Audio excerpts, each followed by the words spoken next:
Welcome to Our Girl Relationships. We talk about the problems people face in their day-to-day lives. Let's start with the video. I met my wife when we were in undergraduate school. She was like the shy, quiet girl that I shared one of my foundation course classes with. So when college started and everyone started making friends, I did too. Except for this foundation course class where I would see my wife sitting quietly, often looking distressed.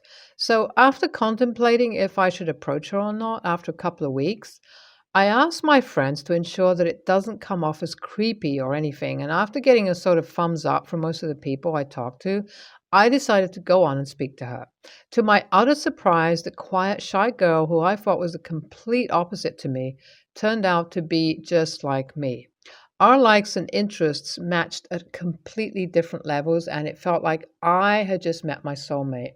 So we continued to talk for a couple of months as friends. We felt so connected to each other that we were able to open up to each other about some of our sensitivities as well as vulnerabilities. And eventually, we realized that we were falling for each other hard and fast. So we decided to give this a shot. And after going on a couple of dates, we started seeing each other and we made our relationship official after about 4 months of seeing each other. During the time span of us dating for about 2 years, there were not really any red flags except for her family and friends being awfully quiet and distant with both of us. Whenever we would visit, which was rare to begin with, it was like we were strangers, and although I thought it was very odd, I just chalked it up to them being as awkward as she was, and this was confirmed to me when she told me that her family did not like her because apparently she wasn't the golden child of the family. This hurt to hear, and I started to encourage her to cut contact with her family if that was the case, since she didn't deserve to be treated like that. She always denied until one day, after a year of us discussing the situation, she told me that she had cut contact with her family. Well, this obviously took a toll on her, or so I thought. She had even gone for therapy and seemed to get better after time had passed. So eventually, after 3 years of seeing each other, we decided to tie the knot. Our wedding wasn't a huge deal. It was a small backyard wedding with our loved ones invited to celebrate our love. We had a lot of discussions about my then fiance's family, if we wanted to involve them in our wedding and our future in general. Eventually, we came to the agreement that we wanted to cut them off completely from our lives. So that's what we did. We blocked them on all social media and had our beautiful wedding. The red flags started raising ever since the very first day of our married life. You see, we were to leave for our honeymoon 2 days after our wedding took place. So we spent the first day after our wedding at home resting and running last minute errands until this happened.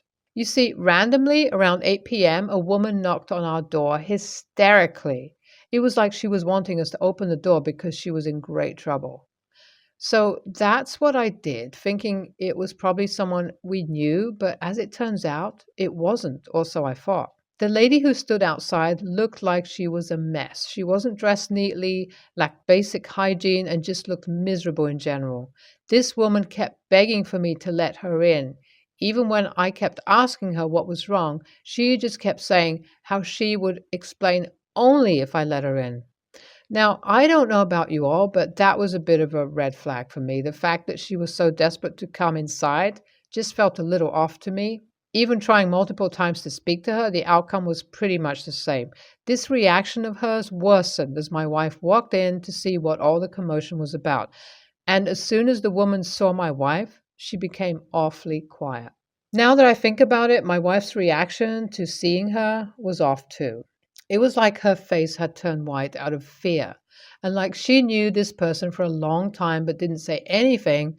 But back then, I just chalked it up to her being scared to see a stranger so late. Well, seeing her this way and the fact that she wasn't letting us assist her in any other manner just raised red flags for me overall.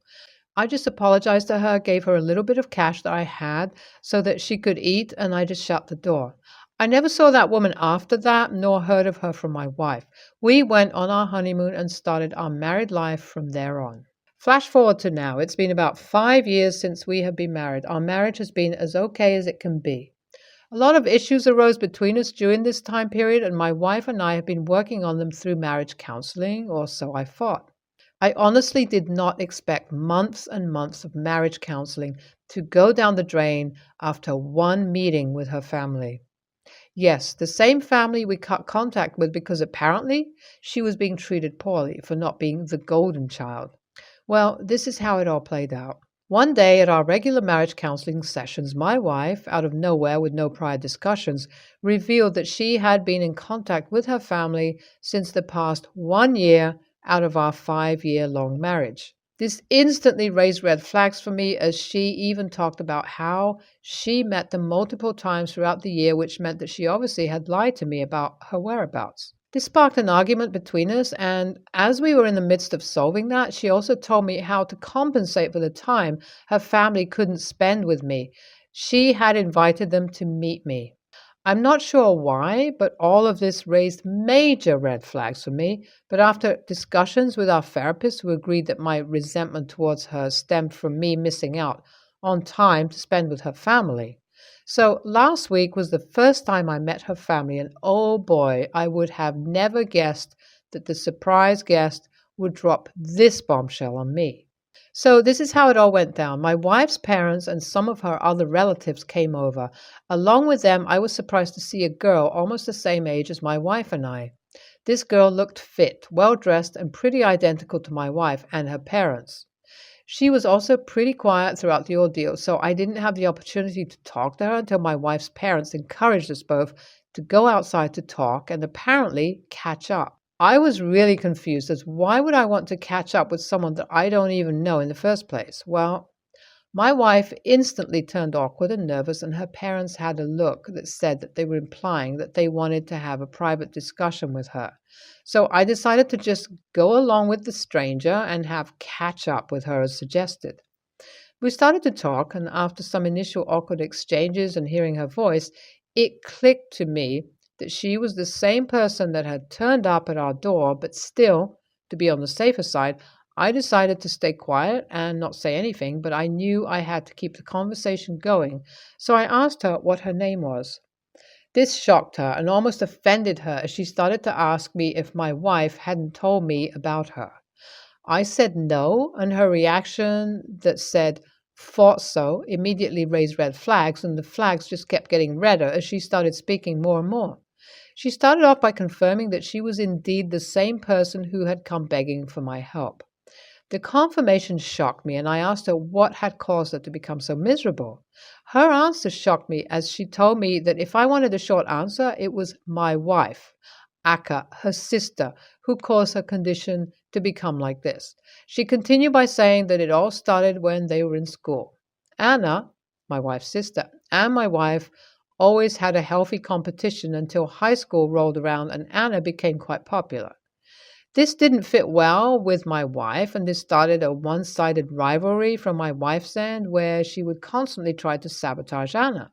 All of this took a head when my wife, who is only a year older than Anna, started dating her boyfriend during undergrad school. I was dumbfounded to hear this. As I mentioned earlier, my wife and I were the ones who had started dating during college, but this wasn't even the start of it.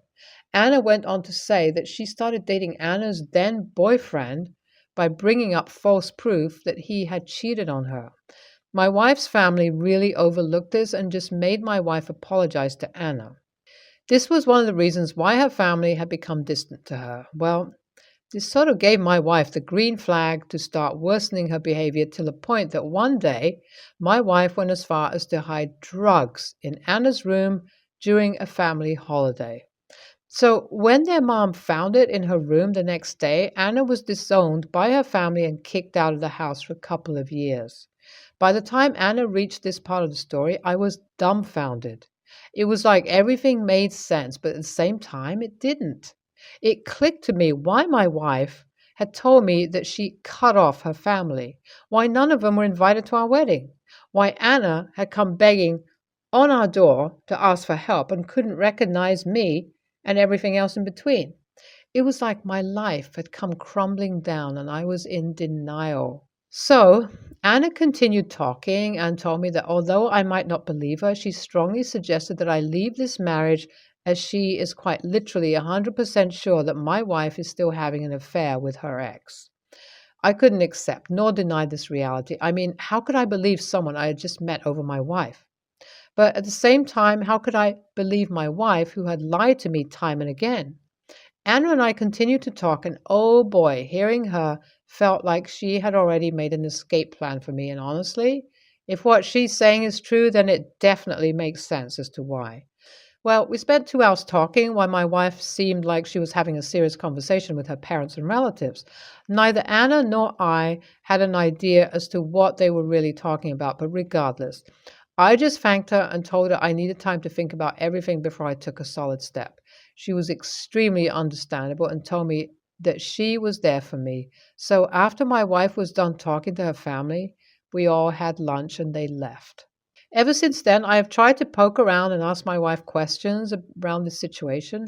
This resulted in nothing. My wife was very vague in her answers or just plain avoided them.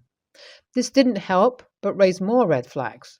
It's been a week since this has all gone down, and I honestly have started to consider trying to snoop through my wife's phone to see if I can get any information so that I can work through this situation better. I'm not really sure what else I can do here. Talking to my marriage counselor will probably be of no help, as she would definitely just side with my wife. So, Reddit, what should I do here? AITA? Hi everyone. After reading all your replies, I decided to sit my wife down and speak to her up front. This did not end well. I started off by simply asking her why she hadn't told me about the mere existence of her sister and tried to probe more into what she and her parents were discussing about. I told her how this entire situation had kind of impacted me and how I saw communication between us. I could see her seething in anger as I continued, and once I was done speaking, all hell broke loose. This woman started yelling at me, telling me how I was just as toxic as her family for believing her sister, how I was probably behind Anna because I wanted to sleep with her, and a bunch of other nonsense. All this BS she was spewing out, but she took no effort to clear up my doubts. It was like she just kept being accusatory and not at all defensive. This raised more red flags for me and made me want to believe Anna more. So when she got up and started packing her bags to go live with her friend, I didn't really stop her. When she left, I decided to just put aside the very little guilt I had over this situation and decided to talk to Snoop through our shared tablet and where she had the photo gallery from her phone synced. I'm not even sure if she's aware of it since she doesn't have much idea about how these things work. So when I found out a whole bunch of NSFW videos and photos of not only hers that she never sent me, but also of some other guy who I have never met, I wasn't really surprised. My heart dropped at this discovery. Like I said, I wasn't really surprised, but heartbroken and disappointed. I decided to take up Anna on the plan she made for me to leave. By the time I found out the pictures, she had also left me a couple of messages telling me that she had found out what exactly her parents were talking about with my wife. So we have decided to meet at a cafe today evening. We'll update you all after that. It's been a month since I last posted, and going through a roller coaster ride would be an understatement to describe this situation. When I met up with Anna, we sat down and she explained to me the real reason why my wife and her parents were talking. Apparently, after a year ago, my wife's grandfather passed away a year after our wedding. I was aware of this and even went to visit my wife's grandma along with her, as she wasn't allowed to come to his funeral, which at that time I chalked up to her grandpa being angry at her for not inviting him to our wedding. Well, that wasn't the case. And there she found out that her grandpa left her a huge sum of money and she would only receive it once she clears out Anna's name and if only Anna accepts her apology and wholeheartedly. Apparently, when my in-laws kicked out Anna, she went completely no contact with her family. She went homeless and broke at one point but didn't turn her back to them. This was also the reason why my wife hadn't let her in during that one time Anna had come begging for help, since she saw no use of her. So she spent the next 4 years trying to find Anna, who had moved cities and started a completely different life. But once my wife tracked her down and told her about their grandpa's death, she immediately flew back to our city to meet her grandma. Much like me, she was blinded by my wife's intention as well until she overheard her parents venting about how money hungry my wife is. Being dumbfounded at this discovery would be an understatement. I was enraged, and so was Anna. We talked for a while, where I also told her about the cheating part, showing her some of the pictures of my wife's affair partner, and she confirmed that it was indeed her ex. I knew at that point I was done and decided I wanted to take up Anna on the plan she had made for me. First, to file for a divorce, and second, to move cities. So that's what I started preparing for. No warning, no nothing for my soon to be ex wife. Just filed for divorce, and as expected, my phone started blowing up once she found out that I wasn't going to have any of her BS. She even went as far as to get the biased marriage counselor involved to berate me, but honestly, I really don't care what anyone has to say, as I'm firm on my decision. One of the only good things to come out of this is the friendship Anna and I have developed. We're going to be moving together and stay as roommates once the divorce finalizes. After so many years, I feel quite young and free once again, something I thought I would never be able to feel. Thank you. NTA, your wife is full of red flags. Hell, even your marriage counselor sounds biased and toxic. I would suggest you sit down and have a mature conversation or get yourself another therapist who is neutral.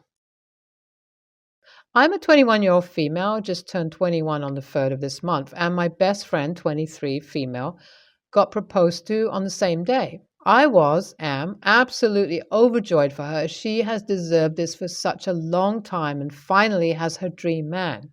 As you know, turning 21 is a big deal, or at least it is for a lot of people I know, including my BSF. Long story short, she shared the big news with me the afternoon of my birthday, and I simply cried with joy. They took professional pictures and everything. We're going to upload them for her gig. Well, I took professional pictures for my birthday too and wanted to post them as well. We talked away the news over the phone, and I brought up how I couldn't wait to see the photos and mentioned I got pictures of my special day too and couldn't wait to post them. Her tone of voice completely changed and she asked me not to post the pictures. I asked her why, as it's my 21st birthday, and she said this should be her day, and I shouldn't be intentionally trying to take the attention off of her engagement.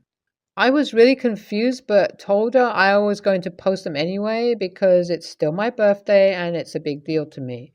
I told her it would be selfish if I asked her not to post her pictures, but she said her engagement was more important because I have other birthdays to celebrate and I shouldn't be selfish and just let her have her moment. I hung up the phone and posted my pictures, and she blew up my text messages about how much of a horrible best friend I was to do that to her on such a big day for her life. I felt awful days later and wondered if I should have just not posted them at all. So AITA? LOL, NTA, she's the a-hole and the hypocrite for thinking the whole world revolves around her and that no one else is allowed to be happy on the same day that she is. You're better off not being friends with people like that.